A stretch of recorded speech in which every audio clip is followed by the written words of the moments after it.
Magandang umaga po sa ating lahat. Purihin po ang Panginoon sa umaga na ito.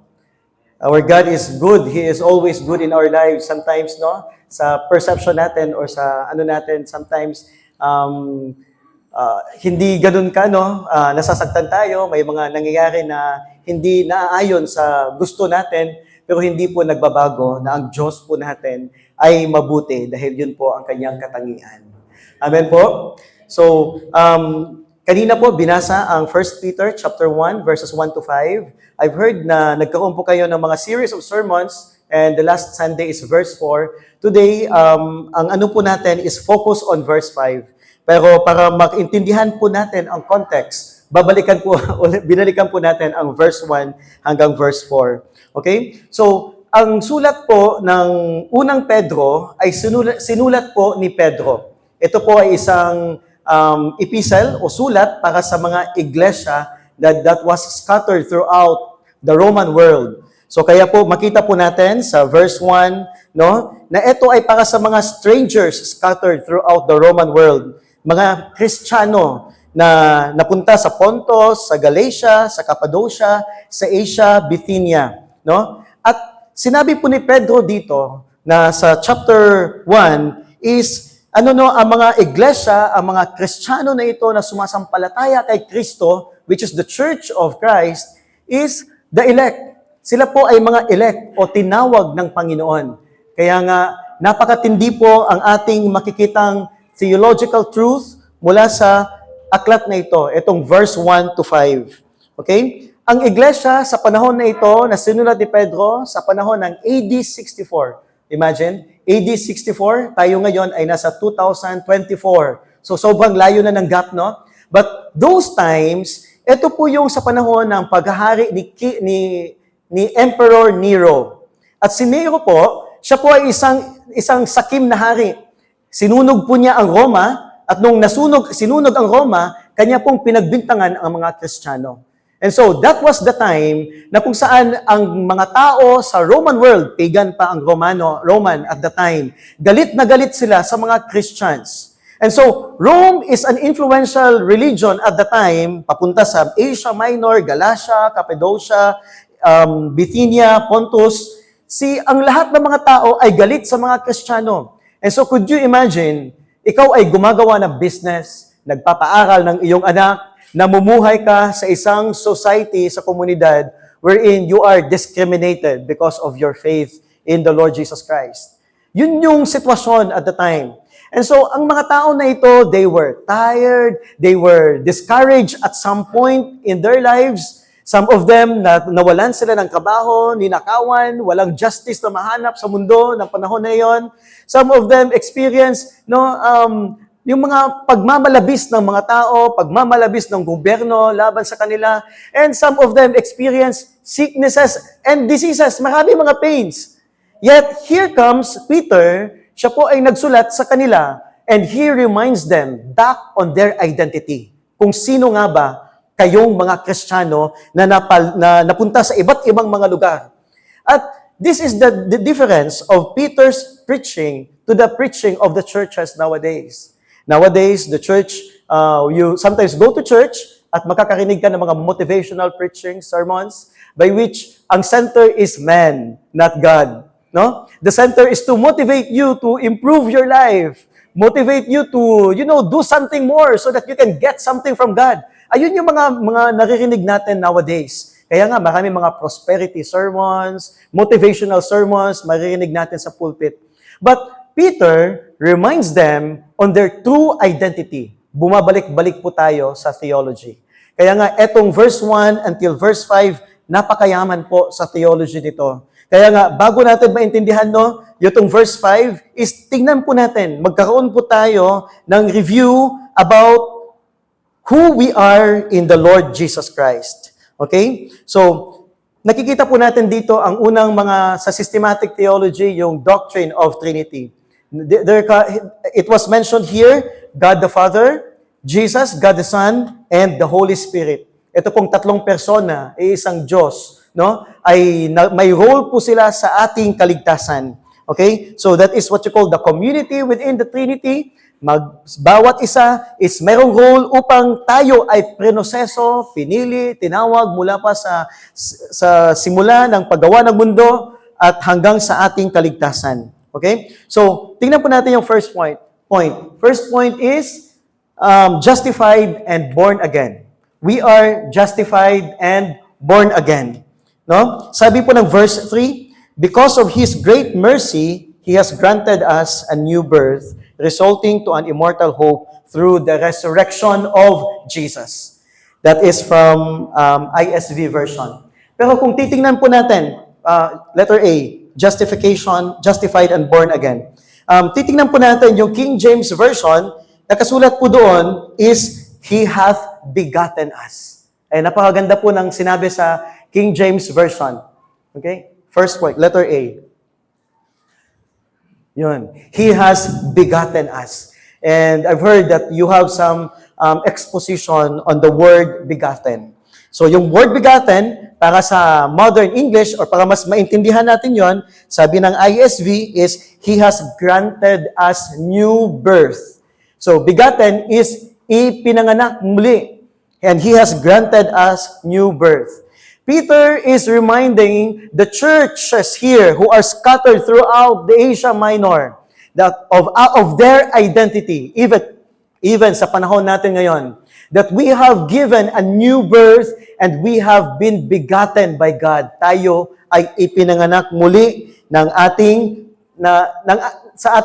spiritual life. Okay? Tingnan po natin yung 1 John.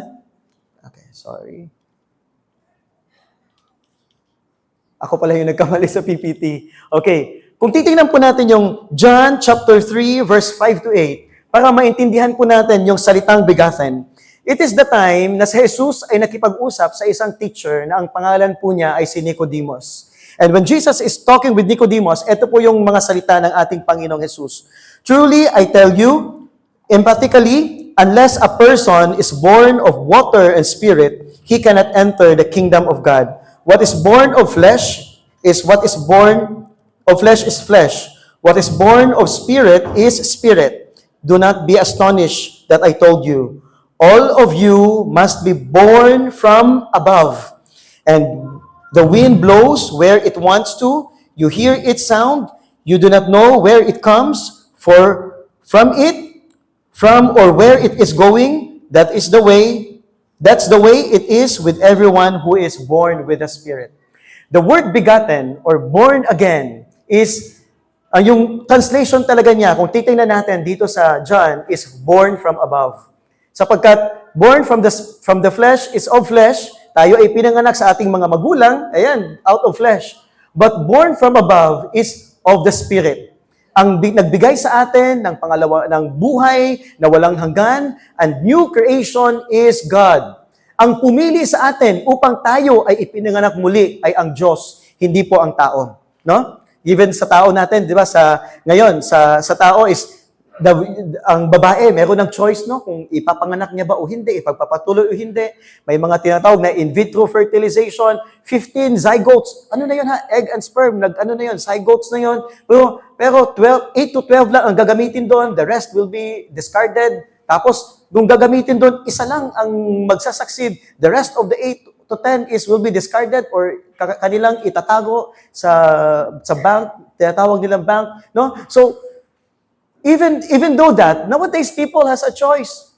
Pero yung pagiging born again, yung original term talaga niya, or begotten by God, born again, is born from above. Sapagkat ang Diyos po ang pumili, ang Diyos ang nangunguna, ang Diyos ang siyang nakakakilala. Kaya nga, etong si Jesus, nakipag-usap po siya kay Nicodemus, no? Sa isang teacher of the law, sabi po niya, tingnan niyo yung hangin. Nakakamdaman mo siya, pero hindi mo alam kung saan nagsimula at kung saan papunta. Ganoon din po ang pagkilos ng Panginoon sa bawat Kristiyano.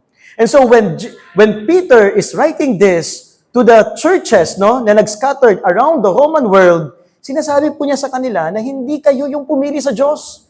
Hindi kayo yung sasabihin niyo na meron akong kakayahan, kaya tumanggap ako sa Panginoon at ako na ngayon ay ligtas at ako ngayon ay anak ng Diyos. Hindi mo rin pwedeng sabihin that there is something in you na pwede mong maipagmalaki, kaya ka pinili ng Diyos. Pero the word begotten or born from above is a decision that comes from God alone. Wala po siyang in-inquire na iba. Hindi po niya in-inquire ang mga anghel. But it is from God alone, solely from His will and pleasure. Siya po ang pumili.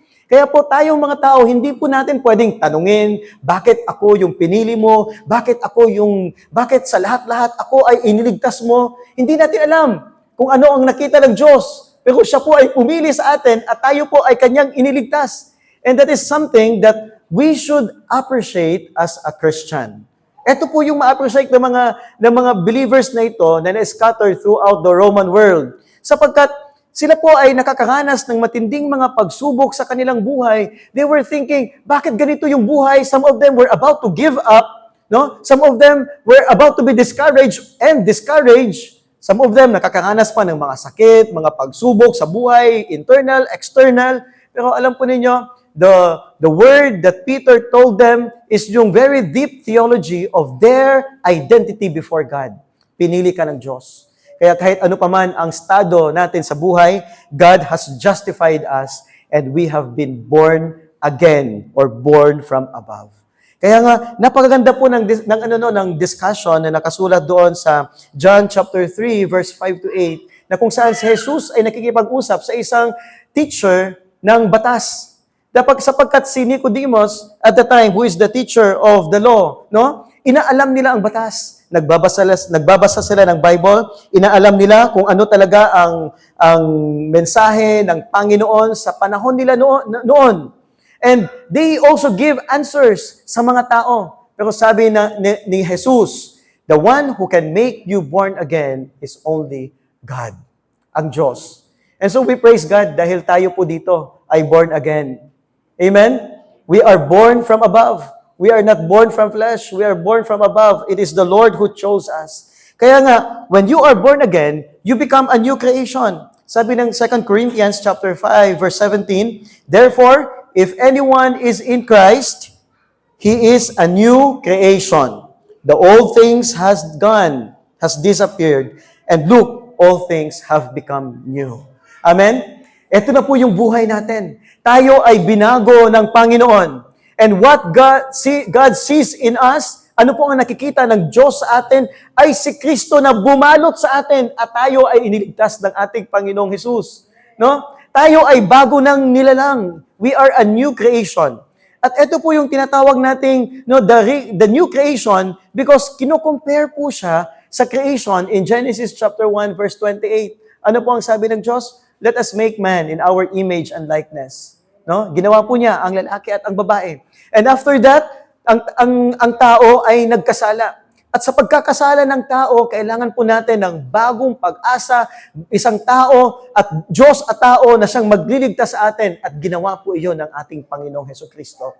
And to those who believe in Jesus Christ, they become a new creation.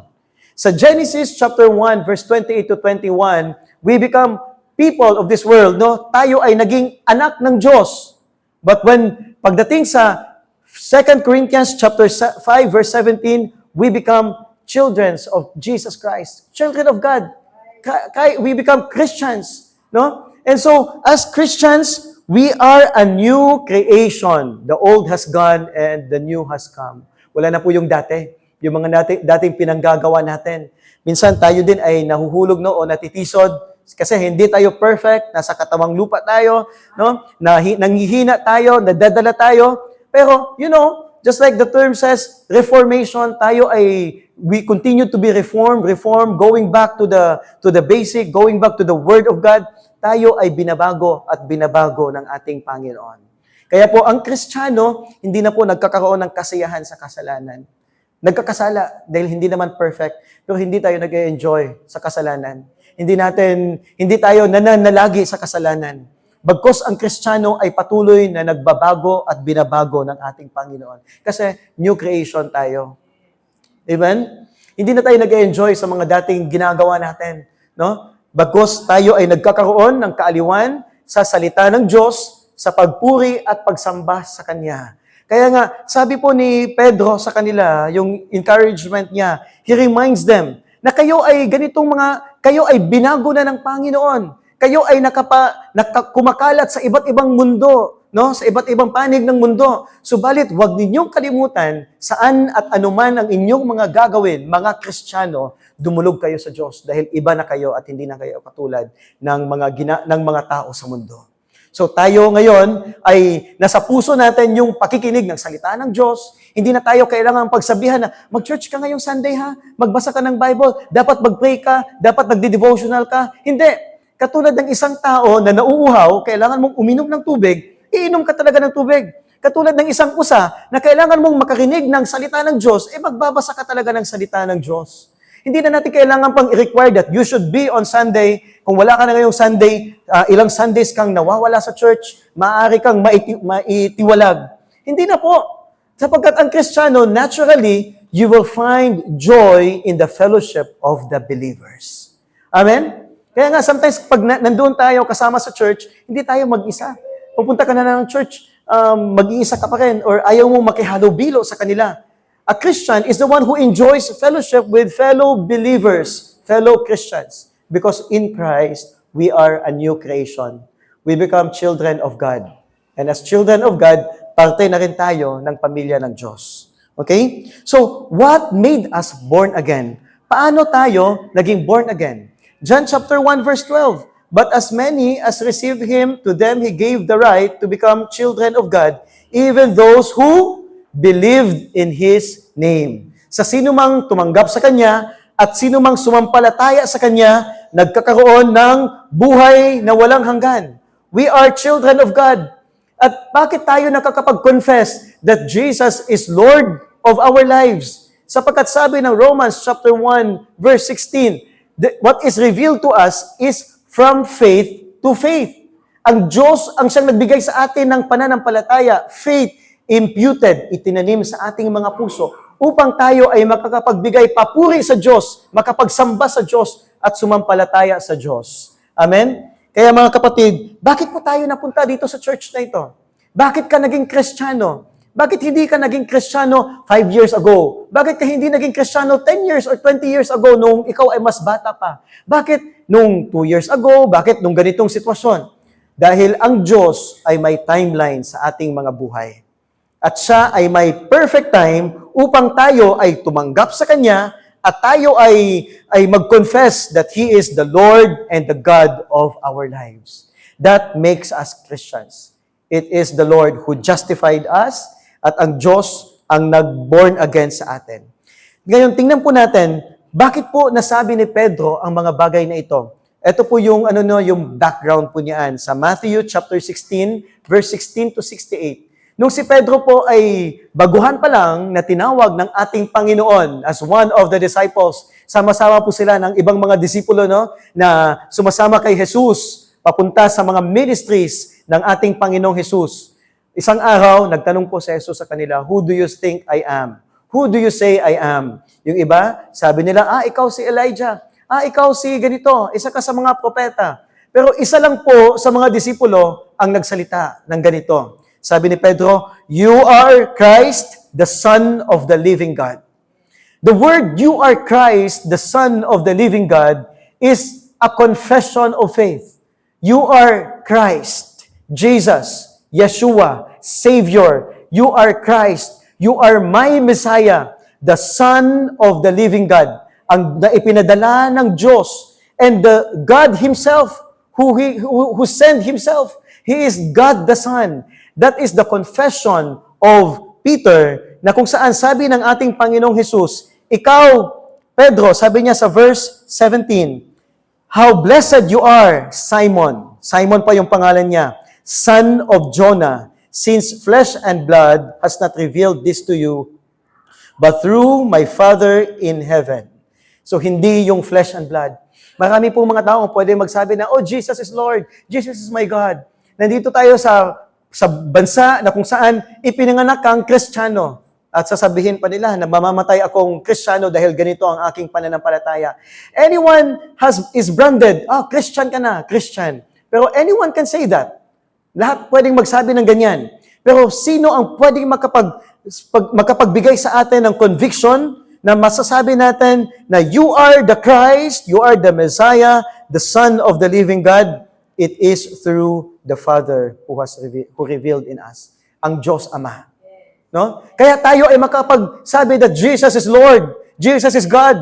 At hindi lang sa bibig natin, kundi sa ating mga gawa at sa ating mga puso, sinasabi natin na si Jesus ay aking Diyos at tagapagligtas. At tayo ay makakapagpuri sa Kanya. You cannot say, Jesus is God, pero nakatayo ka lang, ayaw mong sumali sa pagsamba. You cannot say, Kristiyano ako, pero ayaw mong magbasa ng Biblia. You cannot say, ay, member ako ng church na ito, pero ayaw mong gumawa ng mga bagay na nakakapagpuri sa kapurihan ng Panginoon. Ayaw mong mag-engage. But a Christian is a person who is saved. Ang kanyang confession is aligned with ang kanyang profession is aligned with the confession of his heart. Amen? Ang tinitibok ng kanyang puso ay naka-align sa sinasabi ng kanyang bibig. Ang Diyos, ang kanyang Panginoon, sa bawat araw at bawat pagkakataon ng buhay, anumang pagsubok, hindi tumitigil, nagpapatuloy na dumulog sa Diyos sapagkat siya ang kanyang Panginoon. So, yun yung dito, no? Yun yung confession na iyon. At paano tayo nagkakaroon ng ganoong klaseng confession? Because of God who revealed in us. The same thing that the Father revealed to Peter, tinanong ibang mga disipulo, sino sa tingin niyo ako? Sabi niya, ikaw si Elijah, ikaw ay ganito, ganyan, isa sa mga propeta. Pero sabi ni Simon, you are the Christ, the Son of the living God. And so because of that, ano po ang sabi ni Jesus sa kanya? Sa verse 18, I tell you that you are Peter. Ano yung pangalan niya dati? Simon. Sa Aramaic word, ang salitang Simon is desert, desolate. Walang nabubuhay sa disyerto.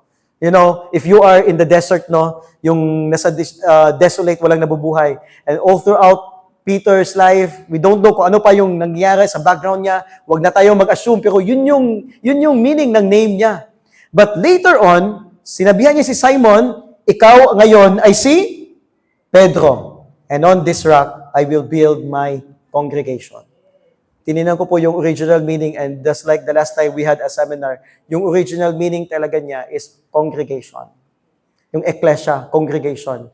Samahan ng mga mananampalataya. Tayo po iyon.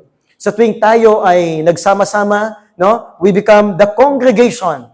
The group, the church. Di ba? Tayo iyon. And so sabi ni Jesus, because you have confessed that Jesus is the Messiah, sabi niya, you are Simon, right now, you are Peter, and upon this rock, I will build my church. So, paano po nabuo ang iglesia? Paano po nabuo ang congregation? Sa kay Simon na nag-confess that Jesus is the God of his life. Jesus is my Messiah. That's the beginning of the church. Hindi po si Pedro ang pundasyon ng church, katulad ng sabi ng iba, na si Pedro ang pundasyon ng church. Siya ang unang naging leader ng church. And later on, siya yung una naging Santo Papa, and then nagiging napasa-pasa na sa next na mga leaders ng church. Hindi po si Pedro, dahil walang kakayahan si Pedro, no? Pero what makes him a part of the congregation of God at nabuo ang isang kongregasyon o ang isang iglesia dahil sa conviction, sa confession ni Pedro. Because he says, you are the Christ, the Son of the living God. Paano nakapag-confess si Pedro that you are the Christ, the Son of the living God? Because it was revealed to him by the Father. It was revealed to him by the Father.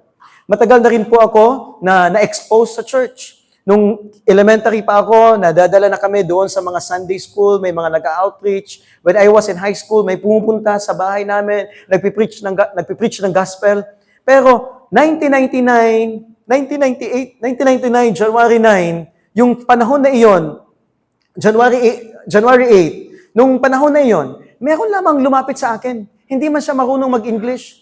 Naglalakad lang ako sa eskwelahan, patakbo-takbo ako kasi pupunta ako sa chemistry lab kasi doon yung working student ako. Tapos sabi niya, excuse me, pwede ako mag-share sa iyo gospel, ganito, ganyan. Pinakita niya sa akin yung tracts. Nahihirapan siya mag-English, nahihirapan siya. Koreana matagal ang panahon. Nahihirapan siya mag-explain. Pero at the time, parang nagkaroon talaga ako ng realization. At the time, I prayed. And I said, Lord, I put my trust in you and I confess my sins and I want to follow you as my Lord and Savior. Yung panahon na iyon, maraming pagkakataon in the past na may nag-explain, may nagbigay pa ng pagkain, ganito. Pero yung time na yon, doon ako nag-confess at doon talaga tunay na binago ang aking puso at ang Diyos, ang ating Panginoong Hesus ay aking Diyos at tagapagligtas. That is the perfect time. No? Na talagang naranasan ko ang tunay na pananampalataya. Kaya nga, etong Matthew chapter 16, verse 16 to 18, ang pagiging born again natin, hindi po iyon sa ating gawa. Hindi po iyon sa meron tayong nagawang mabuti o kaaya-aya tayo sa harapan ng Diyos, kundi tayo ay kinasiyahan o pinili ng Panginoon. Tinangi tayo ng Panginoon. Yun po yung sabi niya dito. Kaya nga sa verse 2, sabi niya, you are God's elect. You are elect. Pinili ng Diyos. No? Elect according to the foreknowledge of God the Father. Tayo ay pinili ng Diyos. So today, sabi ng isang theologian, no? Today, the more meaningful understanding of born again is being born from above. Sapagkat hindi dahil sa ating gawa, hindi sa ating pagsabi ng ganito, tayo ay naligtas, kundi sa pagkilos ng Panginoon sa atin. Kaya nga, sometimes we have also to be careful sa ating pagpipreach ng gospel, pangangaral ng salita. Sapagkat yung pagpipreach natin ng gospel, marami na sa panahon natin ngayon, hindi ko sinasabing mali ha, pero may mga tracts. Sa likod ng tracts, lagi nating sinasabi sa tao, basahin mo ang prayer na ito. Ipag-pray mo ang prayer na ito. Tapos pagkatapos niyang basahin ang prayer na iyon, sasabi niya, praise the Lord, ikaw ay ligtas na, ang iyong pangalan ay nakasulat na sa aklat ng buhay. Hindi po. Dapat po klaro ang presentation. Sa klaro na presentation na yon, sa JDM, meron kaming ginagawa, sinulat po namin yon. So basahin mo ang prayer na ito, Lord Jesus, I know that I am a sinner, and then I receive you as my Lord and my Savior. Tatanungin namin siya, ito ba ang ninanais ng iyong puso ngayon?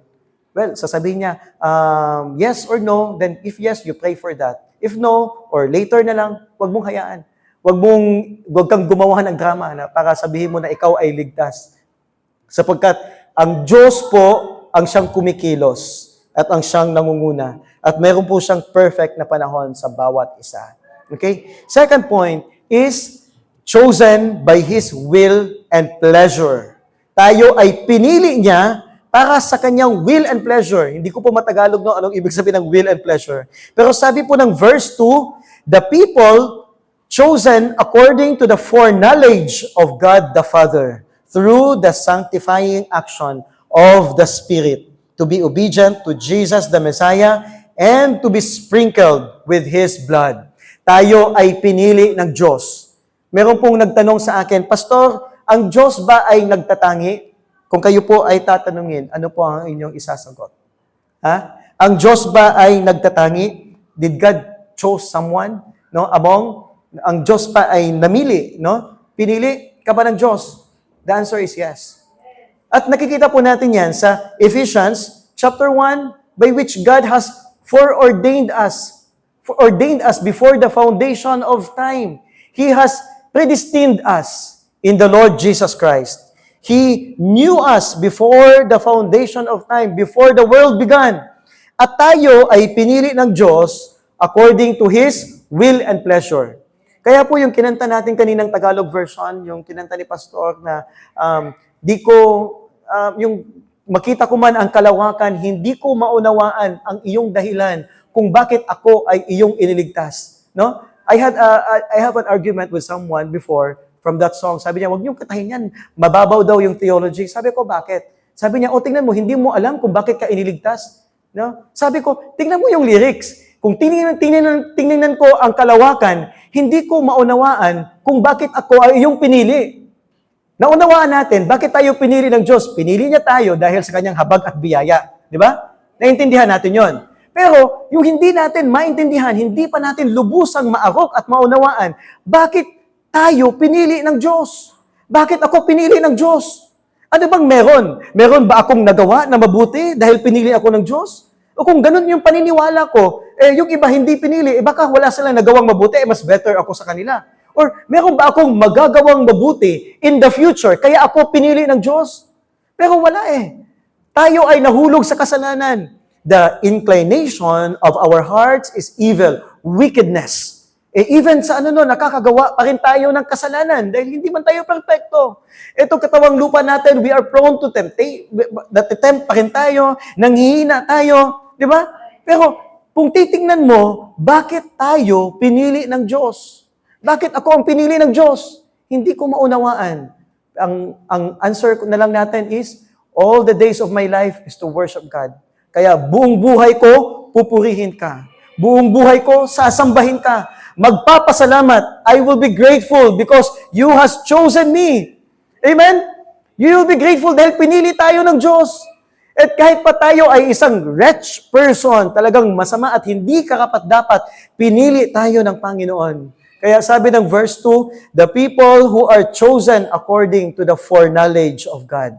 Makikita po natin yung pagpipili na ito sa 1 Peter chapter 1 verse 20. Makikita natin dito yung salitang yung kadulad din ng ginawa ng sa ating Panginoong Hesus. For he was foreknown before the creation of the world, but on the other hand, he was revealed at the end of time for your sake. Yung Greek word na ginamit sa verse 2 na foreknowledge is prognosis. Tapos, dito naman sa verse 20 is proginosko. Ngayon, ano bang ibig sabihin ng dalawang bagay na iyon? No? Ibig sabihin, before the foundation of time, bago pa ginawa ang mundo, ikaw ay nasa isip na ng Diyos. You have been in the mind of God, no? God has made a decision. The Father has made a decision before the foundation of the universe. And that decision is deliberate and according to the foreknowledge of God. Ngayon, kung titingnan po natin yan, that is the sovereignty of God. Wala mang nakikitang kabutihan sa iyo, pero ikaw ay kanyang pinili at inalagaan. Kahit pa yung mga righteousness natin, no? Na nakikita natin, mga kabutihan natin, na nagagawa natin dito sa mundo, lahat ng ito ay filthy rags in the sight of God. Yet, kahit pag ganoon, tayo ay pinili ng Diyos. Kaya nga itong foreknowledge, the sovereignty of God is dapat pong maintindihan ng bawat Kristiyano. Kasi po pag naintindihan po natin ito, ang result po sa buhay natin is grateful. We will be grateful. Magpapakumbaba tayo. Palagi tayong magpuri sa Panginoon. Hindi tayo mawawala. Pupunta tayo sa may mga gawain dahil nagpapasalamat ako sa kadakilang kaligtasan na Kanyang ibinigay sa akin. Magsiserve ako sa Panginoon dahil ako ay Kanyang iniligtas. Amen? So, kung titingnan din po natin yung pagpili ng Diyos, it is deliberate, no? And it is God's plan. Titingnan po natin sa Acts chapter 2, verse 23, John chapter 15, verse 16, sabi ni Jesus, you have not chosen me, but I have chosen you. So, sino ang pumili sa atin?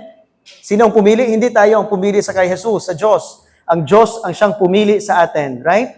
According naman sa Acts chapter 13, verse 48, and the Gentiles, habang sila ay nangangaral ng salita ng Diyos, and the Gentiles were glad and glorified the word of the Lord. Sabi dito, no, yung naka-underline, and as many were ordained to eternal life, believe. Maraming nagpuri sa Diyos. Maraming nagsamba. Bakit?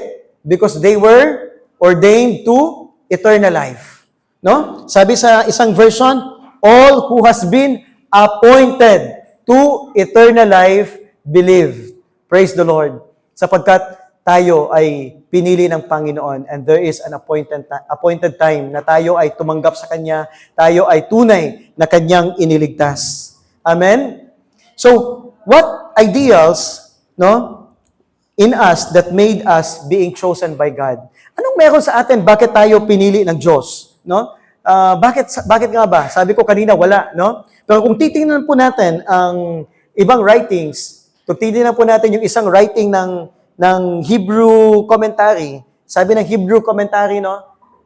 Pag sasabi kong Hebrew commentary, hindi ko sinasabi sa Book of Hebrew, pero isang Jewish theologian, no, hindi siya Kristiyano ha, pero ito yung commentary niya about sa pagpili, tulad ng pagpili niya ng Panginoon sa kay Abraham. Sabi niya, si Abraham ay pinili ng Diyos dahil si Abraham ay may superior logic above anyone sa kanyang henerasyon. Si Abraham daw ay able na makapag-reason out at naintindihan niya ang Diyos. At si Abraham daw ay may abilidad at may karapatan upang siya ay tawaging anak ng Diyos. So kung ganun pala ang panuntunan ng pamimili, parang hindi tayo mapipili ng Diyos dahil napakatindi pala. Ikaw ay superior ang iyong logic sa lahat ng henerasyon na iyon, no? Tapos ikaw ay makakapag-reason, ganun. Hindi pala. Hindi tayo makatanggap-tanggap sa harapan ng Diyos. Subalit, ito po ang may magandang sagot from John MacArthur. Sabi po niya, ang kapangyarihan ng Diyos, the sovereignty of God, ay bumalot at nangunguna sa buhay ni Abraham. Na kahit si Abraham ay isang pagano, gumagawa siya ng mga idols, no? Nagsasamba ng mga idols doon sa Ur, sa Chaldea. Siya marahil ay may higher moral standard, mabait sa kanyang mga kaibigan, matulungin, maaari sa kanyang kapwa, subalit hindi iyon ang dahilan kung bakit siya pinili ng Diyos. Etong naka-underline, God chose him because He wanted to choose him. Pinili siya ng Diyos dahil ninanais ng Diyos. Gusto ng Diyos na siya'y pinili. Ano ang panuntunan? Ang Diyos. According to His will and pleasure. So, according to His will and pleasure, si Abraham ay pinili, ganun din tayo pinili ng ating Panginoon. Kaya nga, etong mga Kristiyano na ito na napadpad sa iba't ibang dako ng Roman world, sila minsan marahil ay nahihirapan, nanghihina, pero niremind sila ni Pablo on the doctrine of election. Hindi ka basta-basta. You were chosen by God before the foundation of the world. No? Sabi mo sa katabi mo, hindi ka basta-basta. No? You were chosen by God before the creation of the universe. God knows you. You are already in the mind of God before the creation of the cosmos, of the universe. Kaya nga, sabi ng verse 2, ulitin natin, we are these people who are chosen according to the foreknowledge of the Father, and through the sanctifying action of the Son, of the blood of the Son, of the Holy Spirit, and the sanctifying action of the blood of the Son. No, that we may obey God. Tayo ay sumunod sa Diyos. Ang Ama, ang nakakakilala sa atin, ang Anak, ang siyang namatay sa cross upang tayo ay linisin at dalisayin, at ang banal na Espiritu, ang kumilos sa ating mga puso and bring us a conviction so that we will say, Jesus is Lord. Pagpunta natin sa cross, makita natin, Jesus is Lord. And so, we become children of God. We are born from above. Pero yung pagiging born from above natin, hindi nagsimula nung tayo ay nagsabi natin na, eto, si Jesus na ang aking Panginoon, eto. But it has a beginning before the foundation of time. Bago ka pa nag-confess na siya ang iyong Diyos at tagapagligtas, kilala ka na ng Diyos at kinasiyahan ka na ng Diyos. He has chosen you before the foundation of time. Kaya anuman ang mga pagsubok, pinagdadaanan mo sa mundo na ito, anuman ang mga loss, mga pains, no? Huwag mong hayaan na ang mga bagay na iyon ang siyang mag-define sa iyo. Because what defines you is who you are before God, and your identity is that you are a children of God, chosen before the foundation of time. Amen? Kaya ito po yung buhay natin ng mga Kristiyano.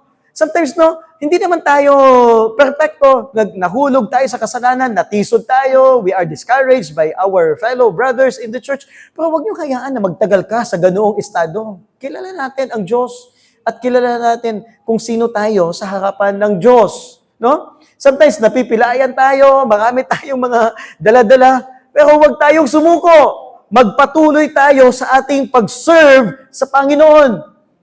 So the calling of Peter, AD 64, is the same to our time today. Na tayo din na mga Kristiyano ay dumulog sa Diyos, patuloy na magpuri sa Kanya.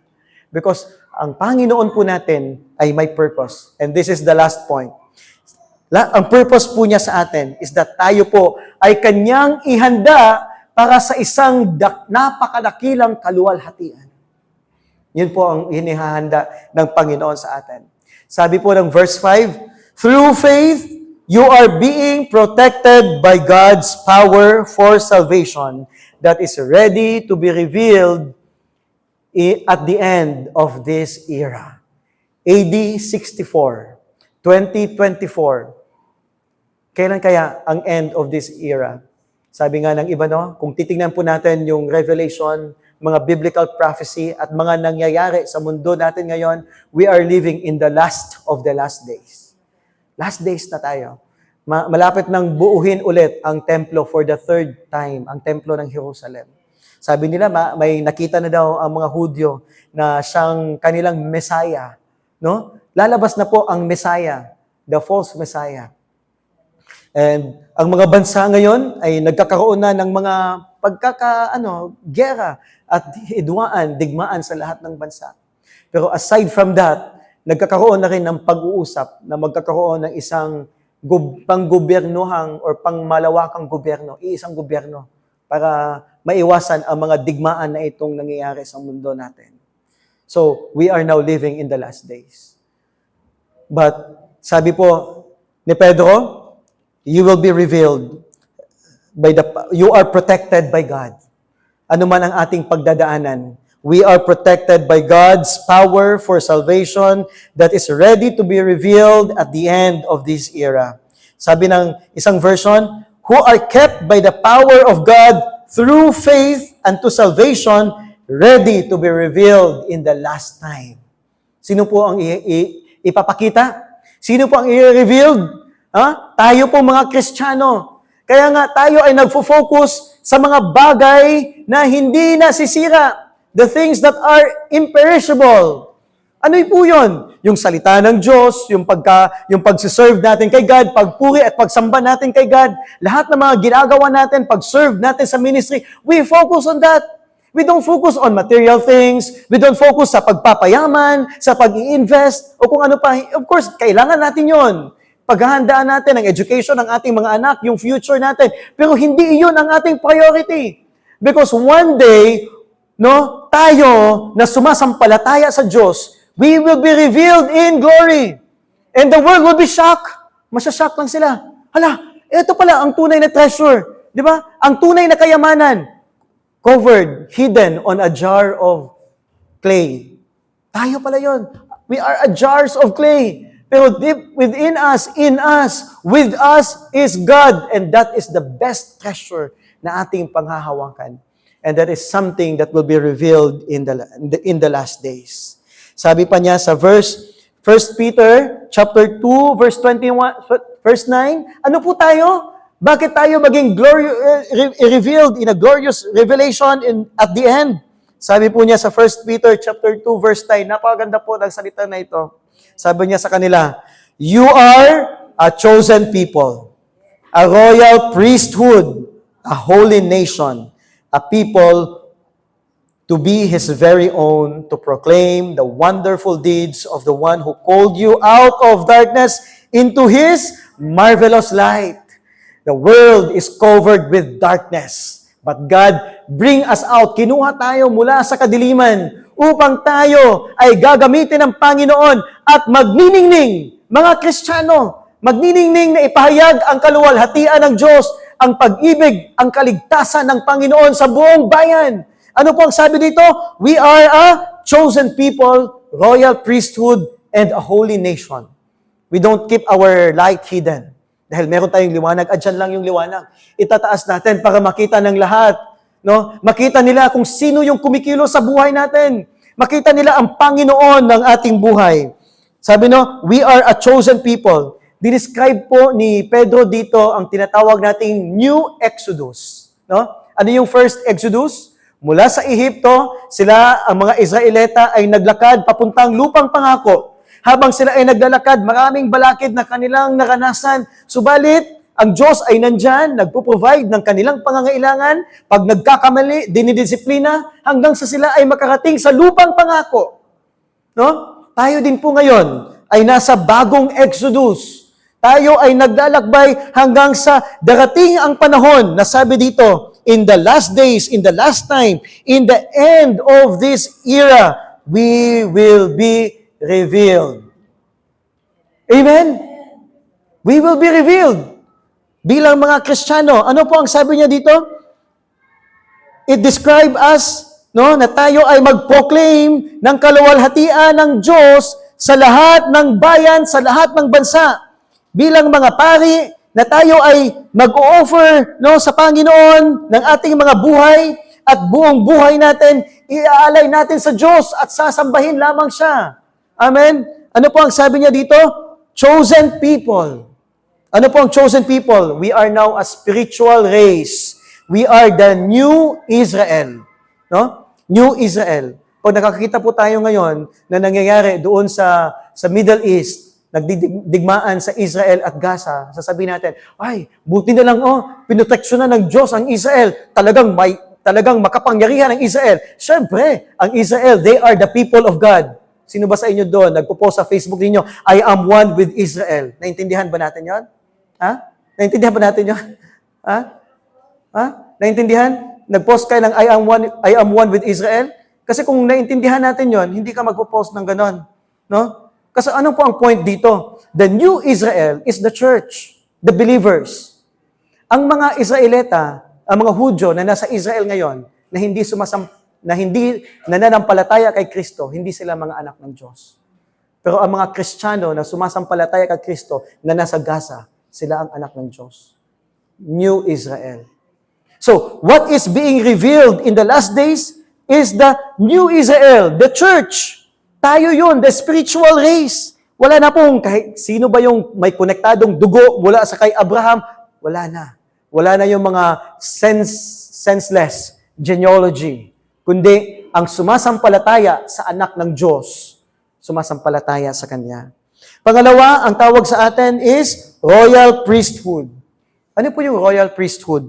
Mediators between God and the rest of the nations. Tayo ay namamagitan sa Diyos at sa lahat ng mga bansa. Dati may mga pari, ang pari ang namamagitan sa Diyos at sa tao, pero winasak na po ang priestly ministry.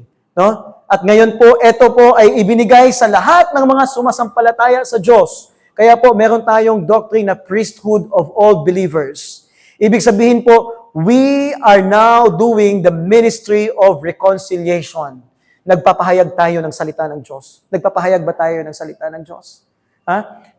Pinapakilala ba natin si Kristo na ating Diyos at tagapagligtas sa ating pamilya, sa ating komunidad, sa ating mga trabaho? Pinapakilala ba natin kung sino siya sa ating mga buhay? Kasi yun po ang duty ng priesthood. We tell to people, we proclaim that there is God and His presence is working mightily, powerfully in me. No? Kaya nga sabi ko sa mga members, mga students, show to them who is God.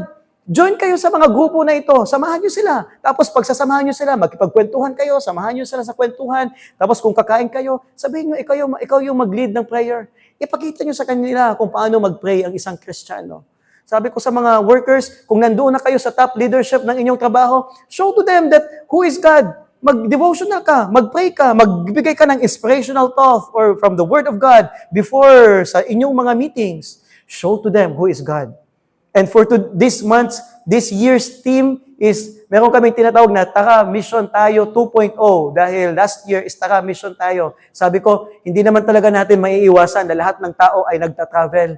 O hindi ko na rin kayo kukontrahin kung saan kayo magta-travel. Bahala kayo, di ba? Pero kung saan man kayo pupunta, magdala kayo ng trucks, mag-distribute kayo ng gospel, i-share ng trucks, i-share ninyo ang gospel so that they will see who is God and He is working powerfully, mightily in you. Amen? Iyon po ang role ng church. Iyon po tayo as a congregation of God. We are a chosen people, a royal priesthood, and a holy nation.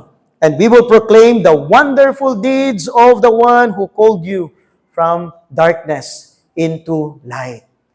Amen. Kaya po hindi tayo mahihiyang mag-testimony. Hindi tayo mahihiyang mag-proclaim. Hindi tayo mahihiyang, ikaw mag-pray. Ay, wag muna ako mag-pray, ikaw muna. Hindi. Ipapakita natin kung paano binago ng Diyos ang ating mga buhay. Amen? Kaya nga, minsan pag napupunta tayo, pag magbibigay ang Diyos ng conviction, may nakakausap ka, preach the gospel, share the gospel. Together with your friends, preach and share the gospel. Kasi ayun po tayo bilang mga kaanakan ng ating Panginoon. For the conclusion, kung makikita po natin etong verse 1 and verse 5, ito po yung points na makikita natin. Salvation is the work of the Trinity. The Father who chose us before the foundation of the world, the Son who redeemed us, and the Holy Spirit who sealed us and make us confess that we are children of God, that Jesus is Lord.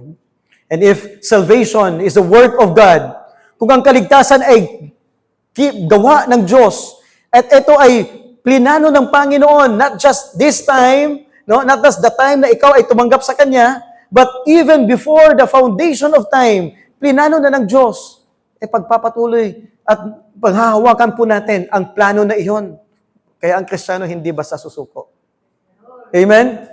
Ang Kristiyano haharapin ang mga pagsubok na darating sa buhay niya kasi alam niya na ang Diyos ay nandyan at hindi ka pababayaan. Philippians chapter 1 verse 6, He who started a good work in you will carry it to accomplishment until the day of Jesus Christ. So ano po ang ating matutunan sa verses na ito? We will be steadfast. Steadfast sa ating pananampalataya. We have the assurance, We will hold on to the assurance and confidence that we are secured in the Lord Jesus Christ. Pangatlo, we will endure. Sabihin mo, magtatagumpay, magpapatuloy, right? Magpapatuloy anumang hamon na kakaharapin ng buhay. Pang-apat is, there will be an awakening, a call to awakening. Magbabasa ng kanyang salita, mag-aaral ng kanyang salita, upang ikaw ay mapukaw. Mapukaw ang mga natutulog na damdamin, mapukaw at malaman ang kanyang mga salita. Di ba? There will be a devotion, Keep the devotion.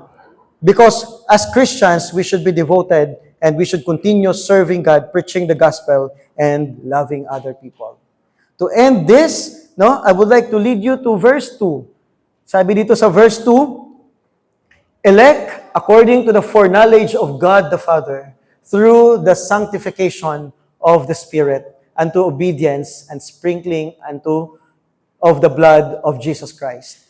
Ang last, naka-underline, last sentence, sabi niya dito, grace and peace be yours in abundance. Grace unto you and peace be unto you.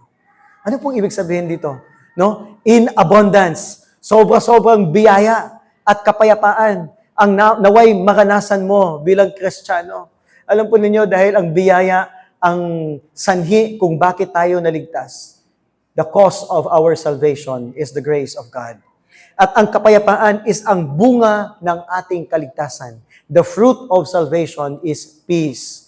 Therefore, we continue to have experience that multiplied, or exceedingly, yung peace and grace of God, abundance sa ating mga buhay. Ang 1 Peter, nag-focus po siya sa mga believers who are suffering sa panahon na iyon. Makaka-relate ba tayo sa sulat ng 1 Peter chapter 1 sa panahon natin ngayon? Ang sagot ko po is yes and no. Una is no, dahil wala po tayo sa persecution era. Hindi naman tayo nilulupig, dahil sa ating pananampalataya. But I would say yes. Dahil sabi sa verse 1, we are like foreigners, Or we are like foreigners scattered among the nations. Tayo din po ay hindi po tayo taga-mundo. Tayo lang po ay lumilipas lamang sa mundo na ito. Subalit, kahit ano pa man ang ating pagdadaanan, patuloy nating panghawakan ang salita ng Diyos at ang doktrina ng ating kaligtasan. Itong 1 Peter chapter 1, verse 1 to 5, itong chapter 1, maaari itong nating sabihing Job of the New Testament. Ano ba ang naranasan ni Job? Matindi. Pero hindi po siya tumigil sa kanyang pananampalataya. And so today, I am challenging everyone, continue to hold on our faith And panghawakan po natin yung focus verse sa verse 5. Through faith, you are being protected by God's power for salvation that is ready to be revealed at the end of this era. One day, tayo ay magniningning na ipahayag ng Diyos sa madla.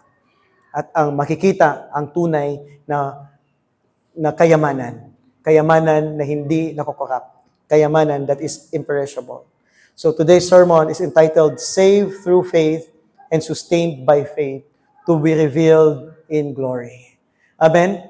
And we have to look forward on that day, mga kapatid. Ngayon po, may next slide dyan. Siguro kung may panahon pa tayo next time, I want you to read that. Gusto ko sa sa mga discussion, reflection for discussion. Mamaya, pagkatapos ng ating mga gawain, you can use this question para guide question for reflection for discussion. Ayun po, ang ating Panginoon ay tunay na kumikilos at nangunguna sa ating mga buhay. Kaya purihin po ang ating Diyos. Tayo pong lahat ay tumayo, and this time we will be having our communion. Nagpapasalamat tayo sa Panginoon sa kanyang dakilang gawa at pagkilos sa ating mga buhay. Amen. Panginoon, maraming salamat sa inyong pagkilos sa aming mga buhay, pangunguna sa aming mga puso. Ikaw ang aming itinataas sa oras na ito. Sabi po, tulad ng nasa harapan natin, ang ating communion table, lumalapit tayo sa mesa na ito, hindi dahil kailangan natin, kundi dahil maaari tayong makalapit sa Diyos. Hindi dahil malakas tayo, kundi tayo ay mahina at kailangan natin ang kalakasan ng Diyos sa ating mga buhay. Hindi dahil sa anumang may kabutihan sa atin na nagbibigay sa atin ng karapatang lumapit, kundi dahil mahal natin ang Panginoon ng kaunti at gusto pa natin siyang mahalin ng higit pa. Amen? Kaya mga kapatid, nandito tayo, minahal ng Diyos, ibinigay niya ang kanyang sarili para sa atin upang tayo ay mailigtas. Kaya't salubungin natin ang muling nabuhay na Kristo sapagkat tayo ang kanyang katawan. Tulad po ng sabi ng Apostol Pablo, sapagkat tinanggap ko mula sa Panginoon ang ibinigay ko sa inyo na ang Panginoong Hesus noong gabi nang siya ay ipinagkalulo ay kumuha ng isang tinapay at nang siya'y nakapagpasalamat ay kanyang pinagputol-putol at sinabi ito, ang aking katawan, para sa iyo yan. Gawin ninyo ito bilang pag-alala sa akin. Gayon ding paraan, kinuha niya ang saro pagkatapos maghapunan at sinabing ang kopang ito ay ang bagong tipan na aking dugo. Gawin ninyo ito tuwing inumin ninyo ito bilang pag-alala sa akin sapagkat sa tuwing kinakain ninyo ang tinapay na ito at iniinom ang kopa, ipinahayag ninyo ang kamatayan ng Panginoong Hesus hanggang sa siya'y muling dumating. And so today, I invite everyone, I ask the leaders of the church to come and then prepare our offering elements. As we come forward, at tayo po ay kumuha po ng mga elements para sa ating communion.